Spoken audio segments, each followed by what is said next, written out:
गुप्त नवरात्रि में किसी भी दिन गाय को ये एक चीज़ खिला देना, रातों रात बनोगे करोड़पति। इतना धन, इतना पैसा आपके पास बरसेगा कि आप संभाल नहीं पाएंगे।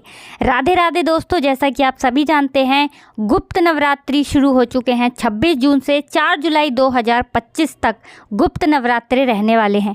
ऐसे में गुप्त नवरात्रि में गौ माता से जुड़ा हुआ एक उपाय आपका ही भाग्य नहीं चमकाएगा, आने वाली आपकी पीढ़ियों का भाग्य भी चमका देगा। देखिए, ये जो गुप्त नवरात्रि होते हैं ये साधारण नहीं है, क्योंकि इन गुप्त नवरात्रों में माँ की 10 महाविद्याओं की हम पूजा करते हैं। और ऐसा समझ लीजिए कि जब भी आप गुप्त नवरात्रि में माँ से कोई भी अपनी मन की बात कहते हैं, कोई भी कष्ट कह देते हैं, इस उपाय को करने के बाद ना तो माँ रुकती नहीं है, आपके कष्ट को दूर करने दौड़ी चली आती हैं। आपके घर पर, आपके धन पर कभी कोई संकट नहीं आने देती हैं। तो ये जो उपाय हम आपको बताएंगे ये विशेष रूप से उन लोगों के लिए है जिनके पास पैसा आता नहीं है, या बहुत कुछ करने के बाद भी जीवन में सफलता नहीं मिल रही है।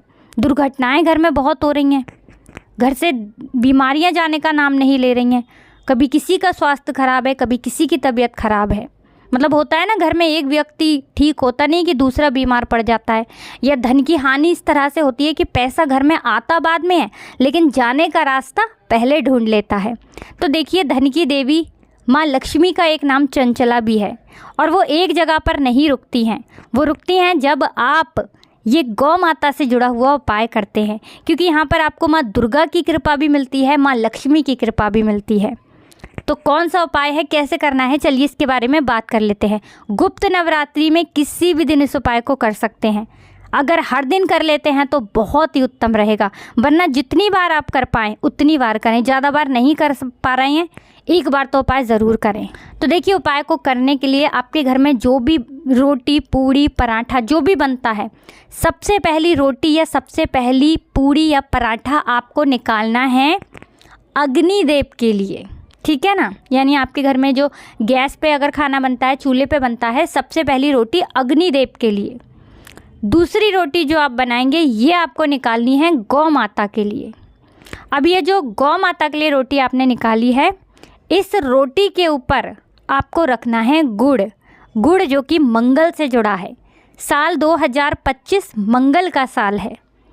गुड़ के उपाय से आप हनुमान जी की कृपा प्राप्त करते हैं। गुड़ के उपाय से आप सूर्य भगवान की कृपा प्राप्त करते हैं। गुड़ के उपाय से आप माँ दुर्गा की कृपा प्राप्त करते हैं, माँ काली की कृपा प्राप्त करते हैं। तो थोड़ा सा गुड़, 1 डली या 2 डली गुड़ की उस रोटी या पूड़ी, पराठा जो भी आपने लिया है उसके ऊपर आपको रखना है, और 1 चुटकी इसके ऊपर आपको डालनी है हल्दी। देखिए, हल्दी जो जुड़ी है ना, ये माँ पीताम्बरा देवी से भी जुड़ी है। तो जो लोग शत्रुओं से परेशान हैं, दुश्मन से परेशान हैं, उनको भी इस उपाय को ज़रूर करना चाहिए। थोड़ी सी 1 चुटकी हल्दी डालेंगे, और ये गुड़ वाली रोटी अब आपको अपने हाथों से गौ माता को खिलानी है। किसी भी गाय को आप इस रोटी को खिला दीजिए। यहाँ पर आपको गाय का रंग नहीं देखना। बहुत सारे लोग कहते हैं कि सफ़ेद गाय को ही रोटी खिलाएंगे या काली गाय को ही रोटी खिलाएंगे। ऐसा बिल्कुल नहीं है। जो भी आपको गाय मिल जाए आप उसको इस रोटी को खिला दीजिए। और गुप्त नवरात्रि में किसी भी दिन कितनी भी बार इस उपाय को कर लीजिए। मतलब 2 बार कर लीजिए, 2 से ज़्यादा बार कर पा रहे हैं तो 2 से ज़्यादा बार कर लीजिए। जितना ज़्यादा आप इस उपाय को करेंगे उतना ज़्यादा आप अपना भाग्य अपने आप चमका लेंगे। देखिए, गौ माता साधारण नहीं है। अगर कोई भी व्यक्ति गौ माता की सेवा करता है, विशेषकर गुप्त नवरात्रि में, माँ दुर्गा अपने उस भक्त की बड़ी से बड़ी मनोकामना को पूरा करती हैं, और उसके धन पर, घर पर कभी कोई संकट नहीं आने देती हैं। अब ये जो साल मंगल का है, और मंगल के साल में ये उपाय करने से समझ लीजिए सब कुछ आपके जीवन में मंगल ही मंगल होगा। ऐसा समझ लीजिए कि धन तो आएगा ही, पैसा तो बरसेगा ही, कभी कोई दुश्मन, कोई शत्रु आपको परेशान नहीं कर पाएगा। घर को किसी की नज़र नहीं लगेगी, व्यापार को नज़र नहीं लगेगी, क्योंकि यहाँ पर स्वयं माँ आपकी रक्षा करेंगी। तो इस उपाय को करिए और देखिए भाग्य कैसे चमकता है। बाकी कुछ भी ऐसा जो आपको पूछना हो आप कमेंट सेक्शन में पूछ सकते हैं। अब जो हमने पहली रोटी बताई थी आपको अग्निदेव के लिए, उस रोटी को आप क्या करें, थोड़ी सी अग्निदेव को, मतलब आप थोड़ा सा उनको भोग लगा दें, और बाद में वो रोटी भी आप गाय को ही खिला दें। तो ज़रूर से आप इस तरह से उपाय करें और खुद देखें कि भाग्य कैसे चमकता है। इसी के साथ नवरात्रि के ये जो गुप्त नवरात्रि के दिन हैं, गुप्त नवरात्रि में लौंग और कपूर आपको ज़रूर से अपने घर के मंदिर में जलाना है। इससे माँ की कृपा हमेशा आपको मिलती रहती है। तो बहुत अच्छे से उपाय आपको बताने का प्रयास किया है। 4 जुलाई तक आप कभी भी इस उपाय को कर सकते हैं। वीडियो को लाइक, चैनल को सब्सक्राइब कर लें। राधे राधे, जय श्री कृष्णा।